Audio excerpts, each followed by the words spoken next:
एकलव्य की गुरु भक्ति। आचार्य द्रोण राजकुमारों को धनुर्विद्या की विधिवत शिक्षा प्रदान करने लगे। उन राजकुमारों में अर्जुन के अत्यंत प्रतिभावान तथा गुरुभक्त होने के कारण वे द्रोणाचार्य के प्रिय शिष्य थे। द्रोणाचार्य का अपने पुत्र अश्वत्थामा पर भी विशेष अनुराग था, इसलिए धनुर्विद्या में वे भी सभी राजकुमारों में अग्रणी थे, किंतु अर्जुन अश्वत्थामा से भी अधिक प्रतिभावान थे। एक रात्रि को गुरु के आश्रम में जब सभी शिष्य भोजन कर रहे थे, तभी अकस्मात हवा के झोंके से दीपक बुझ गया। अर्जुन ने देखा अंधकार हो जाने पर भी भोजन की कौर को हाथ मुंह तक ले जाता है। इस घटना से उन्हें यह समझ में आया कि निशाना लगाने के लिए प्रकाश से अधिक अभ्यास की आवश्यकता है, और वे रात्रि के अंधकार में निशाना लगाने का अभ्यास करना आरंभ कर दिया। गुरु द्रोण उनके इस प्रकार के अभ्यास से अत्यंत प्रसन्न हुए। उन्होंने अर्जुन को धनुर्विद्या के साथ ही साथ गदा, तोमर, तलवार आदि शस्त्रों के प्रयोग में निपुण कर दिया।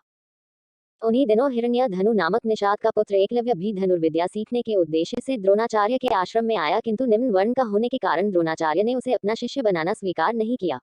निराश होकर एकलव्य वन में चला गया। उसने द्रोणाचार्य की एक मूर्ति बनाई और उस मूर्ति को गुरु मानकर धनुर्विद्या का अभ्यास करने लगा। एकाग्रचित्त से साधना करते हुए अल्पकाल में ही वह धनुर्विद्या में अत्यंत निपुण हो गया। एक दिन सारे राजकुमार गुरु द्रोण के साथ आखिर के लिए उसी वन में गए जहां पर एकलव्य आश्रम बनाकर धनुर्विद्या का अभ्यास कर रहा था। राजकुमारों का कुत्ता भटक कर एकलव्य के आश्रम में जा पहुंचा। एकलव्य को देखकर वह भौंकने लगा। इससे क्रोधित होकर एकलव्य ने उस कुत्ते अपना बाण चलाकर उसके मुंह को बाणों से भर दिया।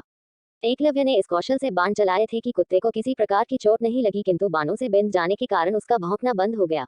कुत्ते के लौटने पर जब अर्जुन ने धनुर्विद्या के उस कौशल को देखा तो वे द्रोणाचार्य से बोले, हे गुरुदेव, इस कुत्ते के मुंह में जिस कौशल से बाण चलाए गए हैं उससे तो प्रतीत होता है कि यहाँ पर कोई मुझसे भी बड़ा धनुर्धर रहता है।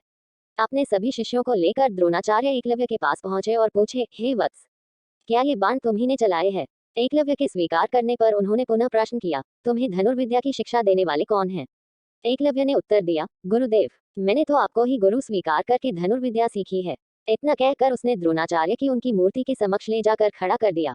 द्रोणाचार्य नहीं चाहते थे कि कोई अर्जुन से बड़ा धनुर्धारी बन पाए। वे एकलव्य से बोले, यदि मैं तुम्हारा गुरु हूं तो तुम्हें मुझको गुरुदक्षिणा देनी होगी।